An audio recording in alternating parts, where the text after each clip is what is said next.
Alright, so I wanted to go over the Ancient Mother Staff and how powerful it is in the Soul Neko armor. I've got Doomquake minions, both of them are out. I don't have their toggles on, so it's pure damage.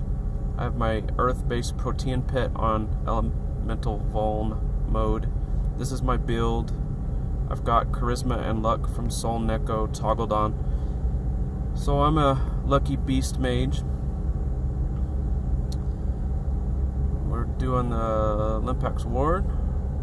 So what I usually do, so the monster's 3,220 hit points. I like to take out my Prime Chaos Orb and change the Earth out of 50. If I get 100, I leave it. I'm hoping for 130, but 100's fine. I'll go ahead and switch to Clever Disguise, which will boost my Charisma and Luck. Charisma is now up to 390, Luck is 340. This also has, I think, a -4 BTH to the monster also. So anyway, I'll go ahead and click it and you'll watch what happens.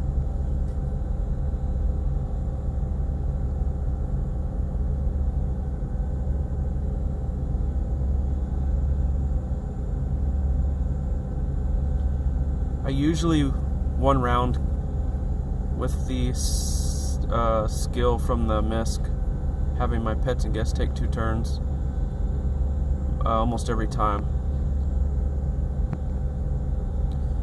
The damage by my guests and pets increase every time it lands. I'm gonna go ahead and leave this here. 80's good enough, the hit points are low. I'm gonna toggle over, I'm gonna hover over the monster, and you're gonna watch the Elemental Vuln build. So the Doomquake, you got to 121, now you're at 137 and it's already dead.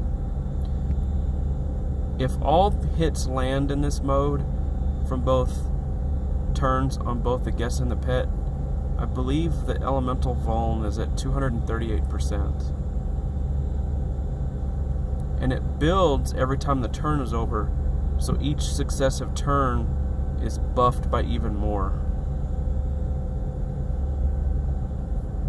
So I'm at 100 here. Go ahead and show you. So we've got 121.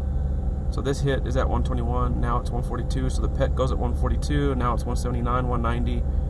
We got all the way to 238. He's not dead. He's at 216.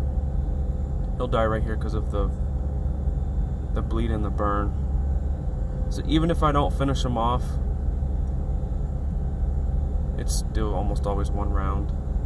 They just attack me. So here's a good one. 8,389 hit points. I was hoping I would draw this monster.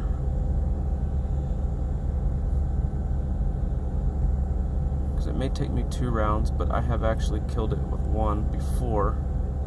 So I'm at 100, so it'll probably be alright. So I can't use my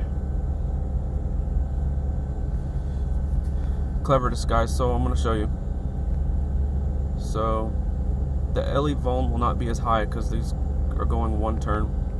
So I've got it at 169 for the next round. They still managed to take about 2,000 hit points off. So I'm going to go ahead, I'll show you. So in addition to the Protean Pet inflicting Ele Vuln, every hit landed, this is also doing the same for Doomquake. If you get north of 159% Ele Vuln, your fully defensive armor becomes fully offensive. The difference between fully defensive and fully offensive is about 158%. So if I were to attack, it would be attacking as if it was fully offensive now, at least on the Earth element, because of the Ele Vuln. But I want you to see something. So this round is going to be at 169%, but it's going to be further buffed. It's going to stack. Watch this. So you got 169. Now it's going to be plus 121, a separate line. 169 plus 142. 169 plus 179 plus 190. we're all the way up to 238. So I did 8,000. He'll die right here with the bleed and burn. So I did over 8,000 damage on 2 turns of celerity on 100% resistance. And I didn't even do Cataclysm.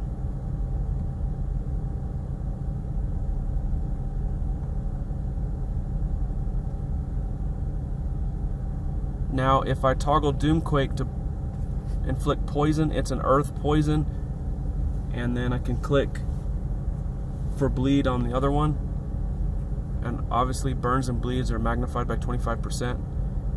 I won't quite do as much damage on the initial attack. I usually don't one round the monster, but the burn and bleed and then the elemental poison is also affected by that 200 and something percent elemental vuln. It could sometimes do 2,000 or 3,000 damage per round, and you know it stacks per round.